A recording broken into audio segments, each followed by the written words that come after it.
She walked into his life as his best friend's wife. He knew it was wrong.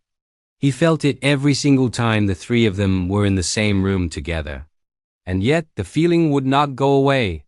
Today I'm going to tell you the story of a man who made one of the most dangerous emotional decisions a person can make. And what happened next will genuinely leave you stunned because nobody, not even the people involved, saw this coming. Stay with me because this story goes in a direction that nobody expected. Let's call him Marcus. Marcus and his best friend Daniel had been inseparable since they were teenagers. They grew up on the same street, went to the same school, played on the same sports teams, and when life got hard, they had each other's backs without question. That kind of friendship is rare. Most people spend their entire lives searching for that level of loyalty and never find it. Marcus had it, and for a long time, he thought that was enough.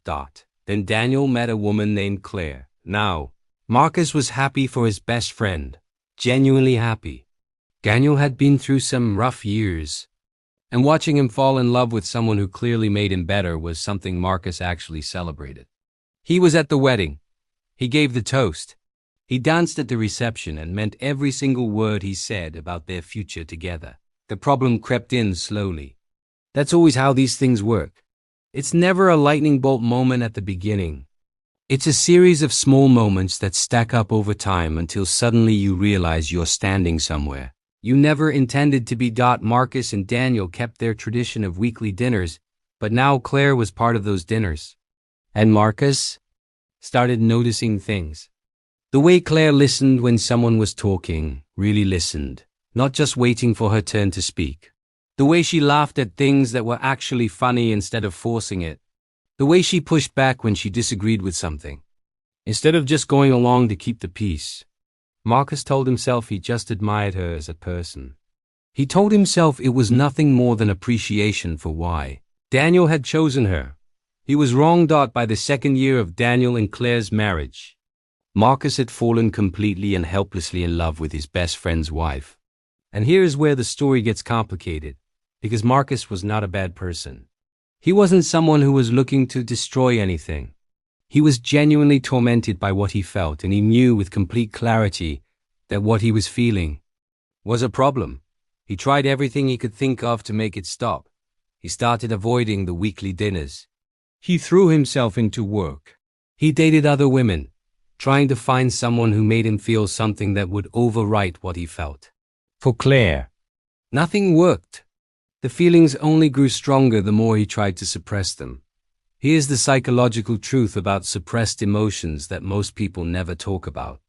When you try to push something out of your mind by not thinking about it, your brain registers the suppression attempt as a reminder of the very thing you're trying to forget.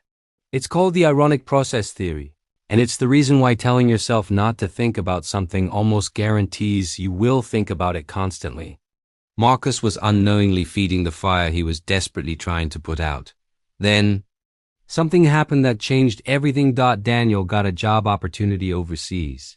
A serious career-defining opportunity that would require him to be away for months at a time. Before he left, he pulled Marcus aside and said something that would later haunt Marcus in a way he never expected. Daniel said he needed Marcus to look out for Claire while he was gone, to be there for her, to make sure she was okay. Because Marcus was the only person in the world Daniel trusted completely, Marcus said yes. Of course he did. What else could he say? Those months were simultaneously the best and worst of Marcus's life. He and Claire spent time together regularly. They talked for hours. They supported each other through the loneliness that Daniel's absence created, and somewhere in those conversations, Marcus started to suspect something he hadn't considered before. He started to wonder if Claire felt something too. He could have been imagining it. He knew that. When you're in love with someone, you can misread almost any signal to mean what you want it to mean. But there were moments, specific quiet moments, between them that felt like something he couldn't explain away. And then he made the decision. Marcus decided he was going to tell her. Now, before you judge him too quickly, understand what was going through his mind. He was not planning to pursue anything. He was not hoping to blow up his best friend's marriage. In his mind, he had convinced himself that confessing the feeling would actually help him let it go. He had read about emotional release, the idea that keeping something locked inside gives it more power over you, and he genuinely believed that. Saying it out loud to the actual person would break the spell. He was about to learn that real life does not work like therapy exercises. He told her on an ordinary Tuesday evening. They were sitting in the kitchen of the house she shared with Daniel, and Marcus told Claire that he had developed feelings for her. He was careful with his words. He told her he was not asking for anything. He told her he wasn't trying to create a problem, that he just needed to say it once and then they could pretend it never happened. He told her he was sorry. Claire went completely silent. Not the kind of silence where someone is thinking about what to say. The kind of silence where the entire world seems to stop and hold its breath. Marcus sat there with his heart crashing against his chest, and he waited. What Claire said next was something Marcus could never have prepared himself for. She told him she knew. She said she had known for a while.